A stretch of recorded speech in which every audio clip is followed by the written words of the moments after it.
Some of y'all know that I became friends with an elderly woman in my neighborhood. She's pushing 80. We met at a protest over the summer where she told me she has to collect cans and take them in for deposit in order to be able to afford food and rent. She needs that to supplement her Social Security. And when I found out that she actually lives on my street just farther down, like, 20-minute walk from my house, I was like, oh, can we be friends, right? Can I adopt you? She doesn't have any family. She's all by herself. And I like to call her Rosemary. That's not her real name, but we've become friends and we hang out quite a bit. And I went over and spent some time with her this morning. She had her birthday this past week, and so I took her some goodies. One of her friends from church told me that she really likes carrot juice and nuts, like fancy nuts from the bulk bin at Winco, but that she can't really afford them. So I put together a little birthday basket for her, and we went and hung out. And when I tell you that this friendship has been such a blessing to me, to get to know a woman who has struggled her entire life, is now at a period where she should be enjoying her retirement. She should be resting and having peace and having her needs met. And instead, she's out at every single protest. She told me that she emails our congresswomen and our senators almost every single day. If there is a protest in town that she can physically get to, she's on the bus and she's there. The other day I was talking about that famous Mr. Rogers quote of like, in hard times, you always look for the helpers, right? It can be really tempting right now to focus very much on the cruel, terrible, selfish people in the regime who are just absolutely fine, hurting people, destroying this country, taking away our rights, completely destroying families in the name of power and money, greed, and just get really, really down about that. And likewise, it can be easy to get down about the fact that so many people are apathetic. So many people are not understanding the severity of the moment, including elected officials, right? Including like Democrats in Congress, including the Chuck Schumers, like the elected officials who should be representing us, who should be an opposition party, who should be fighting and advocating for us. They're just not, right?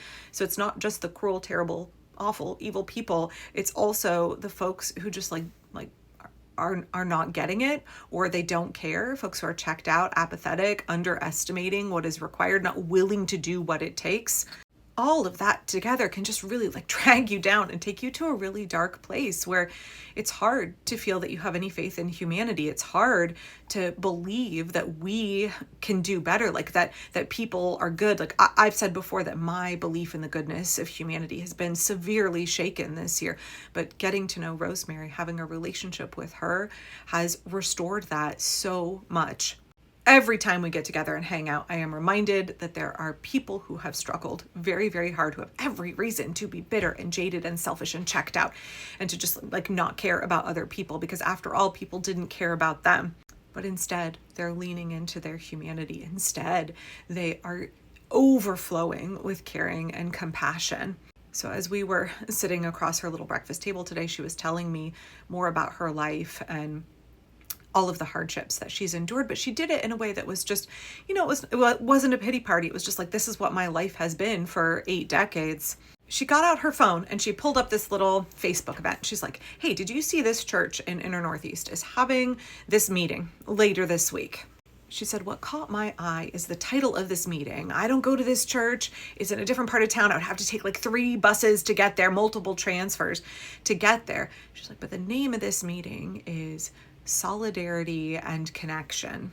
And then I wrote down what she said afterwards. She said, solidarity. I'm interested in solidarity. I'm all for everyone's rights, protecting Medicare and Medicaid, protecting our veterans, fighting for human rights and independence and the planet and the Somali people in Minnesota and people working on farms who are being taken by ICE.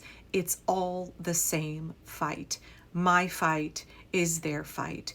We all need solidarity. It's so important right now. This is an almost 80-year-old woman who has to collect cans to pay her rent, who has nothing but Social Security, who is struggling all of the time. And if anybody has a right to just focus on themselves and try to get their basic needs met, it's an 80-year-old woman living alone on the margins who has been alone her entire life. And yet, And yet she consistently is focused on community. She consistently is focused on thinking about those who are in a worse position, who are more vulnerable than she is. And she's talking to me about solidarity. Her heart, her focus, her mind are thinking about those that are more vulnerable and how we cannot abandon them. It has been such an honor and a privilege to get to know Rosemary and to just be reminded that there are helpers everywhere. There are good people everywhere. It's not the people in power. It's not the people with wealth and influence. It's us, regular, everyday, struggling Americans. We've got to have solidarity with each other. Rosemary is so right. Solidarity is incredibly important. That's the core of all of this, that we lean into our humanity and we look at other people who are struggling and we say, our fight is a shared fight. We are in this together. The only way out of this is together.